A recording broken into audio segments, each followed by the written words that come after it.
Queridos, boa tarde, que a doce e preciosa paz esteja sobre a sua vida. Eu quero falar da pessoa pura e preciosa, o Senhor Jesus Cristo, falar um pouco da sua palavra, falar do seu amor, da sua misericórdia, falar do grande presente que Deus enviou a este mundo.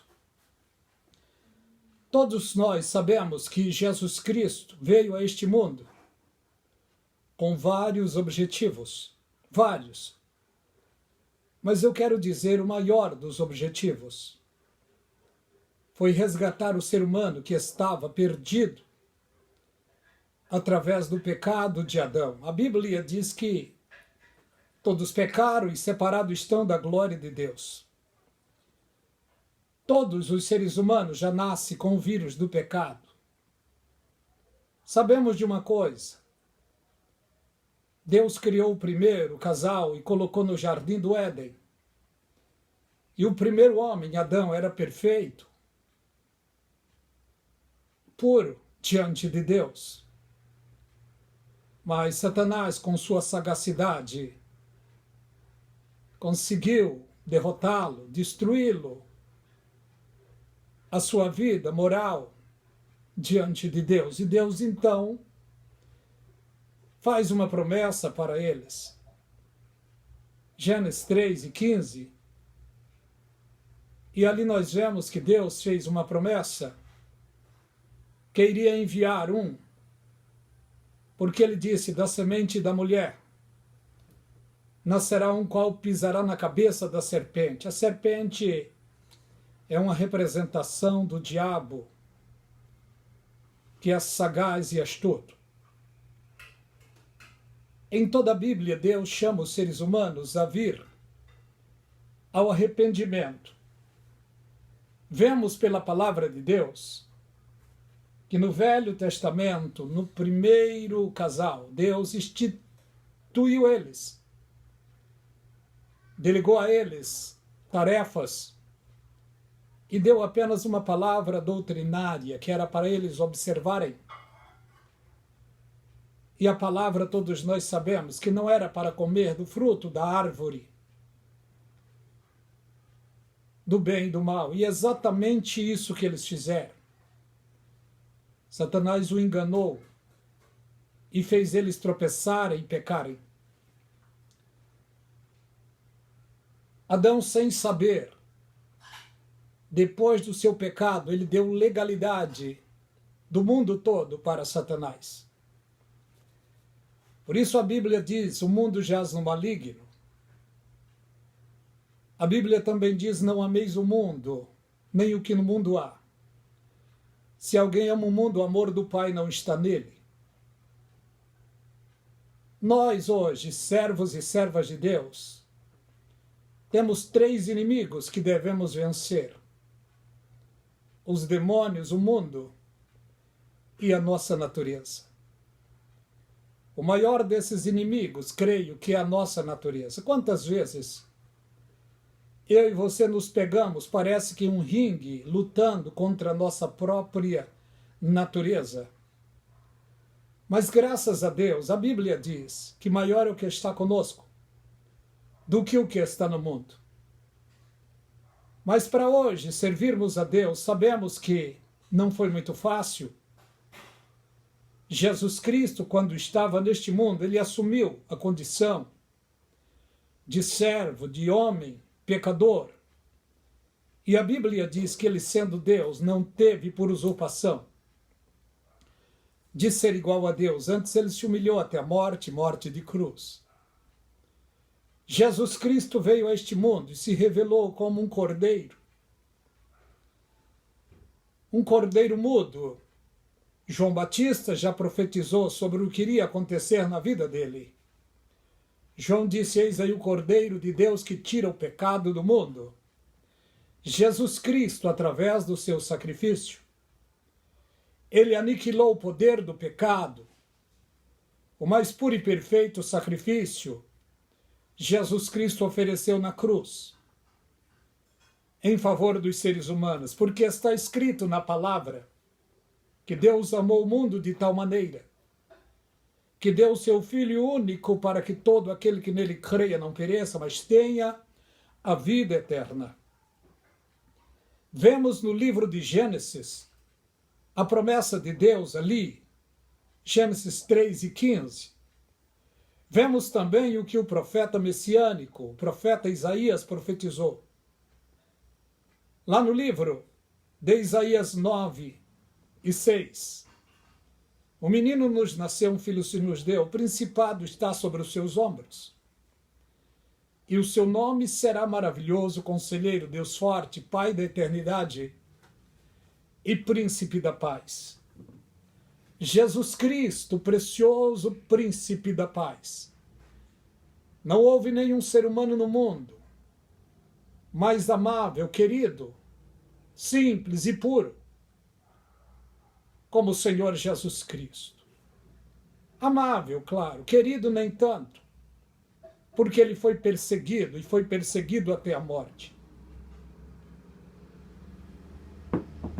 Rechaçaram, não quiseram o seu ensino, não quiseram a sua pessoa.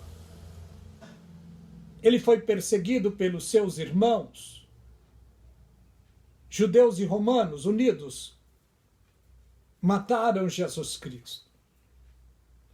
É claro que na palavra de Deus já está escrito que sem derramamento de sangue não poderia haver remissão de pecados. Jesus Cristo então derramou sangue puro na cruz para resgatar seres humanos. Ele disse: eu dou a minha vida para tornar a tomá-la, e ele fez isso. Ao terceiro dia, Jesus Cristo ressuscitou e está vivo para toda a eternidade. Quando ele ressuscitou, andou entre os judeus, em especial entre os seus. Durante 40 dias ficou com eles. Nós já sabemos o que aconteceu. Ele apareceu aos 2 discípulos no caminho de Emaús, apareceu também, talvez 1 ou 2 vezes, aos discípulos que estavam amedrontados. Na primeira vez ficaram felizes quando ele disse: Pai seja convosco. Mas Tomé não estava presente. Depois falaram a Tomé e Tomé disse: eu só acredito vendo. Passou-se uns dias, Jesus Cristo retorna no meio deles dizendo: Pai seja convosco. E Jesus vai exatamente a Tomé e disse: Tomé, coloque a tua mão aqui. Coloque a sua mão aqui. Agora, porque me viste, creste. Bem-aventurado aqueles que não me viram e creram. Jesus já estava falando de mim e de você. Eu nunca vi Jesus, você certamente nunca viu Jesus, mas nós cremos nele, pela sua palavra. Jesus Cristo, quando veio neste mundo, em sua primeira visitação, ele veio como um cordeiro mudo. Não reivindicava para si os direitos, não. Porque ele veio para cumprir uma missão aqui. Ele, sendo Deus, não teve por usurpação de ser igual a Deus. Antes ele se humilhou, e se humilhou até a morte. Mas quando ele estava aqui no mundo, ele estava formando as bases da sua preciosa igreja. E as bases da sua preciosa igreja foram os 12 apóstolos, que eu e você sabemos os nomes deles. Esses 12 apóstolos já estão representados no muro da Nova Jerusalém. Cada coluna naquele muro leva o nome de um apóstolo do Cordeiro. E também nas 12 portas da cidade celestial leva o nome dos bisnetos de Abraão, aliás, dos netos de Abraão. Os 12 netos de Abraão já estão ali representados. Por isso é que vemos no livro do Apocalipse, quando se fala lá sobre o leão da tribo de Judá. E João olha para o trono e ele não vê um leão, ele vê um cordeiro. É os dois lados do Senhor Jesus Cristo. O leão e o cordeiro são representações da pessoa preciosa e pura do Senhor Jesus Cristo.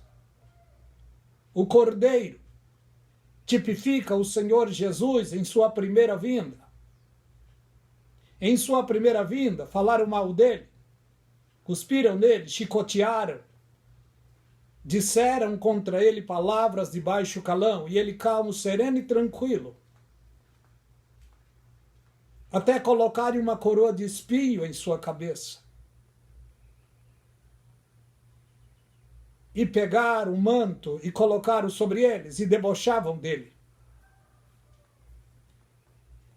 Ele calmo, sereno e tranquilo assumiu em sua vida, em sua pessoa, o castigo de Deus no meu e no seu lugar. Por isso hoje cumpre na nossa vida e pelas suas pisaduras nós somos sarados. Devemos tudo a Jesus Cristo, tudo, tudo, tudo. Porque ele assumiu diante de Deus. Ele recebeu em si mesmo o juízo de Deus, porque Deus agradou moê-lo, enfermá-lo.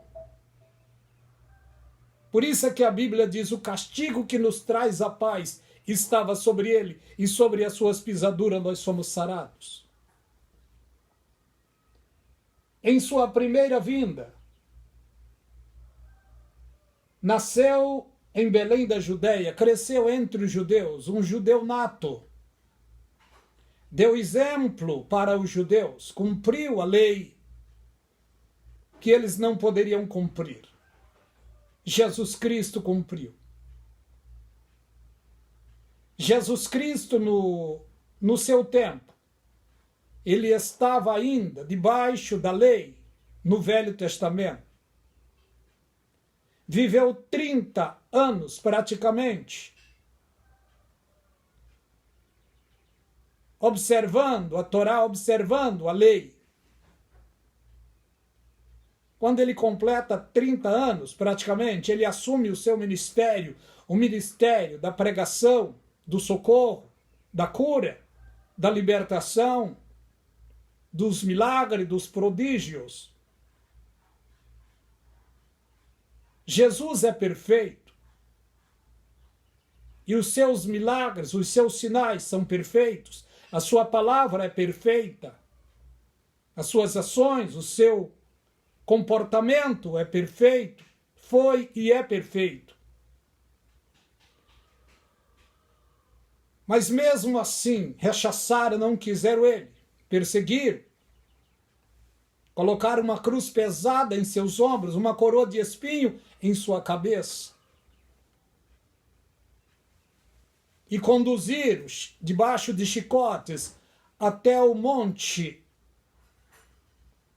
o lugar da caveira, e ali o crucificaram.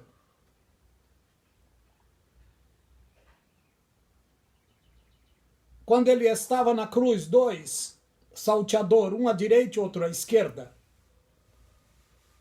Um debochou dele e o outro pediu misericórdia.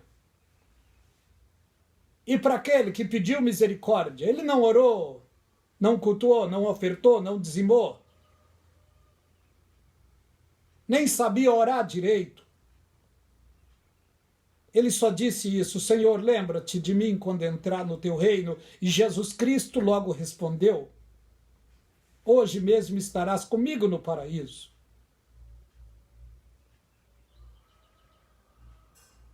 Minutos depois, acredito, ele já estava à morte. E ele então disse: Pai, perdoa-os, porque eles não sabem o que estão fazendo. E ele então deu seu último suspiro. E morreu. No momento da sua morte, houve terremoto. E esse terremoto abalou a cidade de Jerusalém.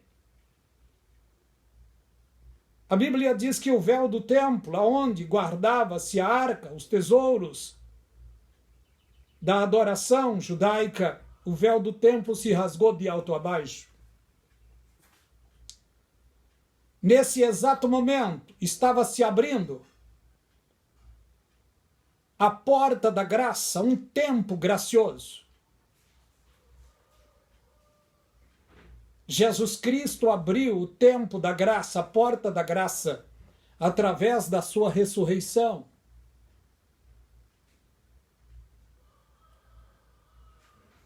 Através da sua morte. A arca que só o sumo sacerdote via uma vez por ano foi vista por todos. Naquele exato momento, Jesus estava quebrando o paradigma do Velho Testamento e abrindo a porta da graça do Novo Testamento. Do tempo da sua morte até os nossos dias, Jesus Cristo continua sendo o Cordeiro de Deus que tira o pecado do mundo.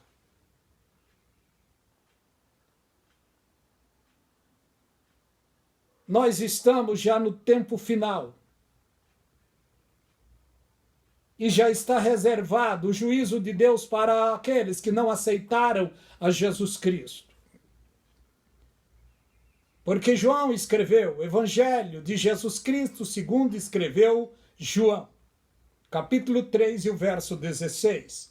Que Deus amou o mundo de tal maneira que deu o seu Filho único para que todo aquele que nele creia não pereça, mas tenha a vida eterna. Se faz necessário ouvir a pregação da palavra e crer na pregação da palavra para ter um encontro com o Senhor Jesus Cristo. Porque está escrito no livro de Isaías 43, quem deu crédito à nossa pregação, a quem se manifestou o braço forte do Senhor.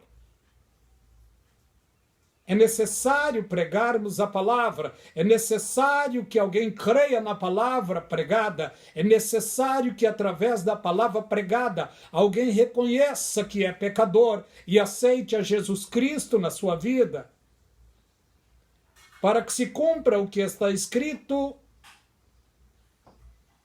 no Evangelho e também na carta aos Romanos 10, 9 e 10, a saber, se com a tua boca confessar e em teu coração acreditar que Deus ergueu Jesus dos mortos, será salvo. Porque com o coração se acredita e com a boca que se confessa. Por causa disso, por causa da obra poderosa e pura do precioso Espírito Santo, hoje tem milhões e milhões e milhões e milhões que faz parte da Igreja de Jesus Cristo em todo o mundo.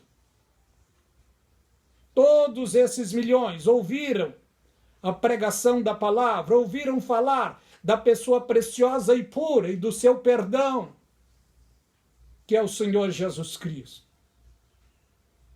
Ainda tem perdão para você, ainda tem cura, libertação. Tem salvação para os perdidos, ainda tem salvação para os perdidos. Jesus Cristo, uma certa ocasião, disse: ninguém vem ao Pai a não ser por mim. Em outras palavras, entre Deus e o homem, Jesus Cristo é o mediador. Todo dogma, todos os preceitos religiosos são falsos. As religiões hoje existentes no mundo são falsas. Jesus Cristo é a verdadeira religião. A terminologia religião significa religar. E só é religado com Deus aqueles que vêm a Jesus Cristo. Por isso é necessário todos os seres humanos ouvir a pregação da palavra e aceitar a Cristo como único e suficiente Salvador da sua vida. Jesus Cristo, em sua primeira visitação, viveu entre os seres humanos, pobre, simples e humilde, como um cordeiro. E esse cordeiro foi levado ao matador, foi levado à cruz do Calvário. E ele não abriu a sua boca. Ele foi como um cordeiro mudo em sua primeira visitação. E ele continua até agora como um cordeiro.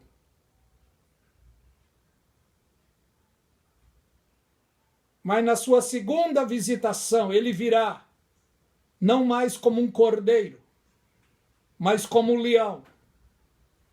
Em sua primeira visitação, os homens não fizeram muito caso dele. Debocharam, xingaram, cuspiram, perseguiram e o mataram.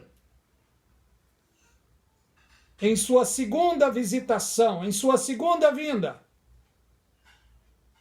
os grandes da terra, os grandes generais, os grandes reis, os tiranos deste tempo, olharão para cima e não verão um cordeiro vindo, não. Verão um leão descendo, o leão da tribo de Judá. Todas as câmeras, todos os celulares, todas as TVs do mundo estarão filmando. Quem é aquele que está vindo? O super-homem? Não. O Senhor dos Exércitos. E ele vem, segundo a profecia, com as suas vestes salpicadas de sangue. Não seu próprio sangue, mas o sangue dos seus inimigos. É uma simbologia. Toda a terra vai tremer diante dele em sua segunda vinda. As armas estarão apontadas para ele. Mas o que é as armas para Jesus Cristo? Em sua segunda visitação, o que é as armas para ele? A Bíblia diz que ele virá tomar as rédeas da terra. Ele vem cessar as guerras até o fim da terra. Ele vem cortar os laços, queimar os carros no fogo. Ele vem para salvar o remanescente judeu. E vai se cumprir o Salmo 46 quando diz: aquietai-vos e sabei que eu sou Deus. Serei exaltado entre as nações, serei exaltado sobre a terra. Em sua primeira visitação não fizeram muito caso dele. Em sua segunda visitação, todos os seres humanos na terra tremerão de medo, de pavor, porque ele vem, na realidade, para assombrar a terra, tomar as rédeas do mundo. Satanás tomou os domínios do mundo de Adão. Jesus Cristo, em sua segunda vinda, vem tomar os reinos do mundo, dos homens e de Satanás. Na sétima trombeta isso vai acontecer. E os judeus olharão para ele a quem transpassaram e se lamentarão. E Jesus Cristo se revelará aos judeus, como José se revelou aos seus irmãos. José estava no trono e se revela aos seus irmãos. Jesus estará no trono, no poderoso trono, e se revelará aos judeus, seus irmãos segundo a carne. E salvará os remanescentes, perdoando em sua própria terra. Depois coisas preciosas irão acontecer. As 12 tribos serão julgadas pelos 12 apóstolos. As nações serão julgadas por tudo aquilo que fizeram aos judeus aqui na terra. Jesus Cristo porá os bodes à sua esquerda, as ovelhas à sua direita, já se falando sobre Israel, se falando sobre as nações da terra. E ele dirá aos bodes: apartai-vos de mim, malditos, porque eu tive fome e não me deste de comer, tive nu, não me vestiste, estrangeiro e não me hospedaste, na prisão e não me visitaste. Irão responder: Senhor, quando te vimos assim? Aquilo que não fizeram a um dos meus pequeninos, a mim não fizeram. E ele vai dizer àqueles que estiverem à sua direita: vinde benditos do meu Pai, possuí por herança o reino que está preparado desde a fundação do mundo. O reino é o reino de Israel. Ele vai dar a Israel o seu reino, porque a Bíblia diz que ele porá os judeus por cabeça das nações e não por cauda. Os mansos herdarão a terra, lembra? Ele vai cumprir a profecia aos judeus. E vai estabelecer um milênio na terra. 1000 anos de paz. No começo desses 1000 anos, ele vai prender Satanás. Ele vai lançar a besta e o falso profeta no lago de fogo. E vai estabelecer o milênio. 1000 anos de paz. Perfeita paz. Os judeus estarão no domínio do mundo.